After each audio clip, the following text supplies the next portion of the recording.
What's good, y'all guys? We're back again with another video. Before we get into the video, this is kind of the new setup. I want to make it a little bit more better. I'll probably get some more lights. But as of right now, this is a new setup. Let me know if you like it. If you got any recommendations, let me know. But as you see with the title, this is a video about Lamelo Ball. This is not a scripted video like I usually do. I kind of just want to rant a little bit about Lamelo and the whole situation with the Charlotte Hornets, because it kind of goes into one of the videos I made last year about how every young rebuilding team needs vets and they need a good front office, and like we're looking at this Charlotte Hornets team and they have neither, and we're seeing it affect their star. So to start off, we knew who Lamelo was. If you're into the basketball world, you probably knew who Lamelo was when he was 15. Lamelo grew up famous. Like, the dude got a Puma deal at 16.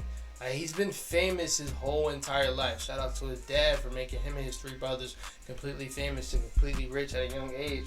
But he's been famous. We watched him win national championships with his high school team, with his brothers. Him and his brothers probably had the best high school team of all time. They won the season when they went 34-0 and swept the playoffs and won the championship, the national championship. Like, they were elite. Lonzo was the assist guy, and D'Angelo was the bucket, and Lamelo was just both. And he was a flash. He did everything. Talking about his highlight tape is probably one of the most viewed highlight tapes, shooting from half court and all that stuff. Then at 16 or I think 17, Lamelo went to Lithuania to play professional basketball. Like, he's a legitimate legend, bro. Like, at 16, that's the first player at that age to play professional basketball. A first American-born player to go and play professional basketball. Like, Lamelo is legit a legend. He went to go play with Lithuania for a year. Didn't really work out. Came back to high school. Did good in high school. Then he went to go play pro again. Went to go play in Australia. Had a really good season in Australia. Then went and got drafted to the Charlotte Hornets. Now, what we knew was, going into the draft, whoever gets Lamelo, your whole franchise is going to change, because the dude is a star. Like, they say Victor Wembanyama, as soon as you draft him, you're going to get hella money. They said the same thing about Lamelo, because both of those guys, before they were even drafted, they were already rich, they were already stars, they were already high-level celebrities. That's just what it was, and we already knew that with Lamelo. Like, as soon as he gets drafted to whoever, it can be the fucking Detroit Pistons, the team probably nobody really pays attention to. He's going to be a star. They're going to have hella money. They're probably going to get more TV games. There's jerseys going to sell out. Lamelo, as soon as he entered the league, the stadium's starting to sell out. Like, Lamelo is legit a superstar. So we already knew that coming into the draft, and then he gets drafted to the Charlotte Hornets, and we already know like how good Lamelo is. Like, he's a box office talent. Like, he's so flashy, super flashy. He's a reason why a lot of people were watching Charlotte Hornets games in his first two seasons. He's just a flashy-ass player. His second year, made an all-star game, averaging 28 and 9. Like, the dude is a superstar. He's a legit great talent in the NBA. So my whole problem with this is, and it's not really with Lamelo, like I said, he's done everything that you wanted him to do in his first few years. My problem was with the organization.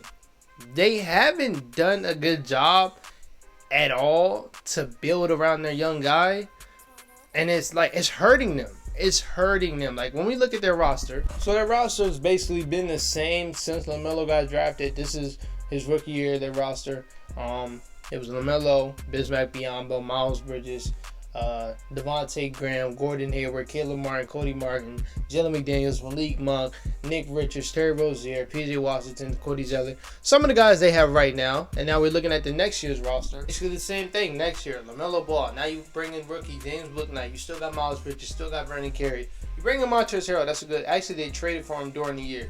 You still got Gordon Hayward. You bring in rookie Kai Jones. You still got Cody. You still got Jalen. Then you sign Kelly Oubre.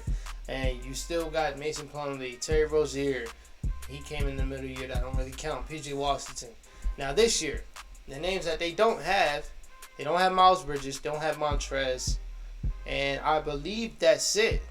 Yeah, they have literally the same roster basically for the first 3 years. And the reason why they don't have Miles Bridges is because, you know why he's not in the NBA no more. So when we look at the team, they didn't really improve it. If nothing, they have the same players that they have since he was drafted, and you see it in their team. They drafted some young guys, some talented young guys. James Bouknight came out of UConn as a bucket, probably the best scorer in his draft class. He was a bucket. Kai Jones, athletic freak that should have been playing literally instantly, because he's just so athletic, and that's the type of guys you want around Lamelo Ball. Guys you can run a pick and roll with, that can catch lobs, That's what you want around LaMelo Ball. But they can't play them because they don't develop nothing. They don't have, their development system is trash. Other than Kemba Walker, who have they developed in the last few years? You can say Miles Bridges, I guess. I would probably say more opportunity led to him having that good year he had last year. Because the year before that, he averaged 12 points. But he was behind, Gordon Hayward. And I feel like it was somebody else I'm missing. But then he got the start. And that's when you get him to jump up. But other than that, they didn't really develop no one. And the part with the vets that I want to talk about is, and I made this video. I want to know what it was called because I made this video earlier in the season. Not earlier in the season, earlier last season, and this video was more so talking about the Grizzlies because I just look at them, they have no vets, and you see, I can't find them right now.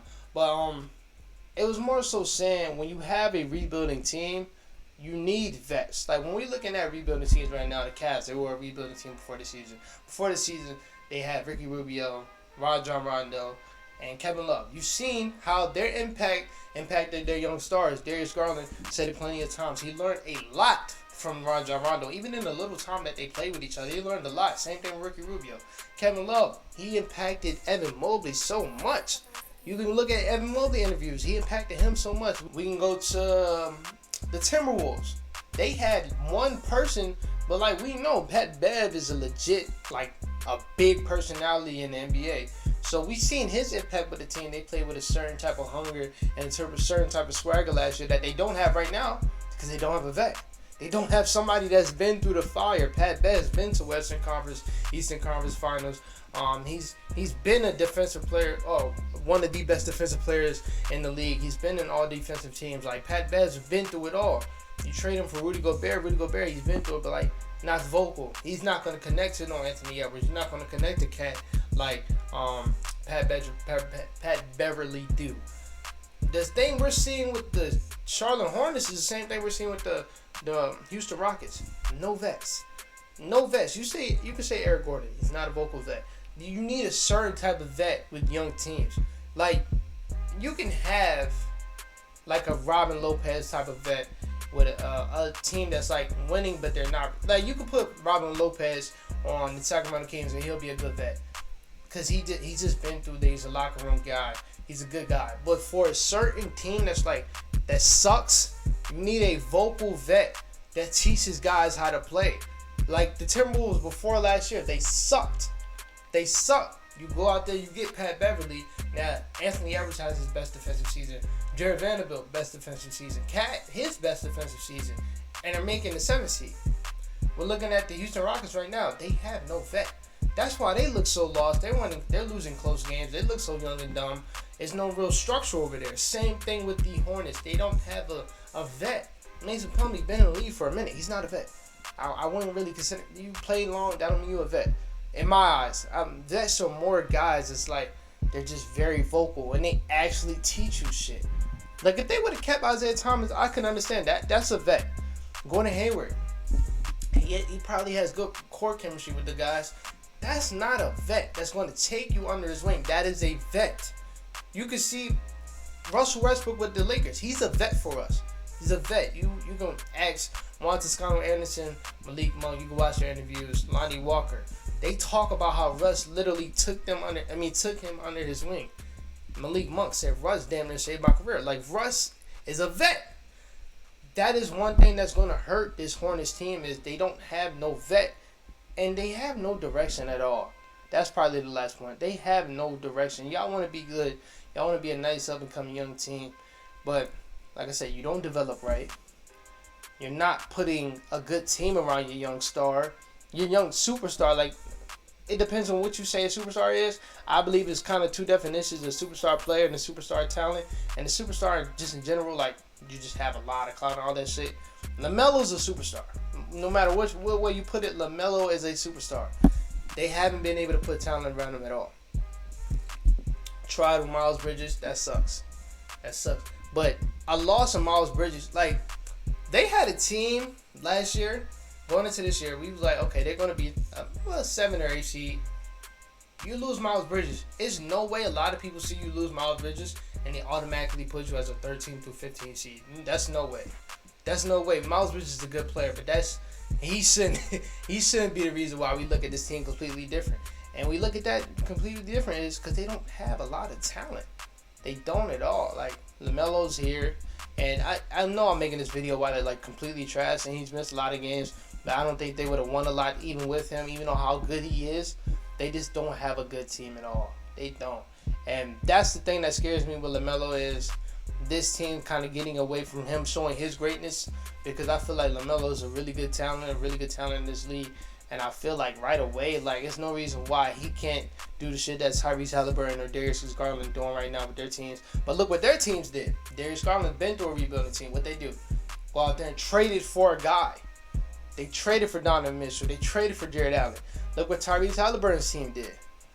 You get Benedict Mathurin, a really good guy that can play instantly. You get him a coach that's actually going to coach him right. LaMelo's been with 3 coaches his first 3. Like, come on now. Like, what? What are we doing? Like, they're building, not only LaMelo, they're not developing LaMelo right, but they're also, like, they're hurting him and they're hurting the team, because this team sucks. They don't have no vets. They have no direction with the team. And I wouldn't be mad or surprised if later down the line, probably this year or next year, LaMelo's like, all right, trade me. You have to. Because I'm wasting my fucking talent. I'm seeing guys that I'm on the same tier of. De'Aaron Fox, he's taken to the Kings to a playoff spot. Tyrese Halliburton, now the Pacers are 11-6. And I'm seeing with fucking Terry Rozier as my second best player. 28-year-old Terry Rozier. Like, come on now. They got to do a better job, man. They have to. They have to. Because Melo's too good of a talent to be losing like this. Too good of a talent to be losing like this. But, like I said, let me know how y'all think about my new setup. I actually pretty like it. But we'll be back with more videos probably tomorrow. Peace out.